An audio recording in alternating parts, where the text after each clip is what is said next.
Honolulu Police revealed new details today in the death of a missing woman whose body was found over the weekend at an apartment in Waikele. KITV4's Jeremy Lee follows up as police are now investigating the case as a murder. Neighbors who live in the complex behind me on Lumi'ao'ao Street tell me that Frank Camaro rented an apartment here where he lived with his two younger sons and until recently with his wife. Neighbors also say the two had moved on to other relationships.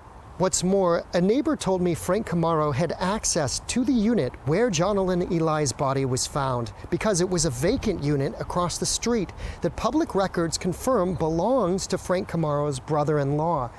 Neighbors confirm this as well and say they're dismayed with the news that HPD is now investigating this case as a murder, with Johnalynn Ilae's body found over the weekend in the unit that sits in the building directly across from where Frank Camaro lived. HPD says the case is furthermore being investigated as a murder-suicide, as Frank Camaro is suspected to have shot himself Thursday at the Ala Moana Hotel. Frank and Johnalynn knew each other. Frank and Johnalynn were supposed to meet. They drove to White Plains Beach to discuss things in his vehicle. They returned to the Waikele area at approximately 2200 hours and went to the unit where she was later discovered. While in the unit, there was an altercation.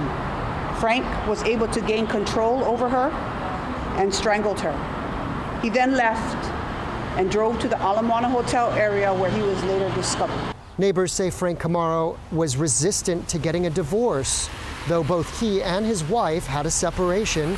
Two different neighbors from different buildings told KITV4 they saw Frank Camaro Thursday morning with his car parked in the designated parking spot, which reads car wash, that he was vigorously washing his vehicle that morning. One neighbor commented that Frank Camaro always had his hair slicked back, but not that Thursday morning. Neighbors I spoke to simply ask why, shaking their heads at the unnecessary loss of life. They say they could hear Frank Camaro cussing and raising his voice at times, but they never expected it could lead to this. KITV4 reached out to the family of Frank Camaro's wife.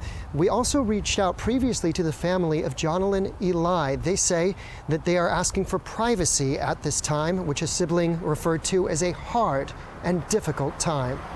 Reporting from Waikele, Jeremy Lee, KITV4 Island News.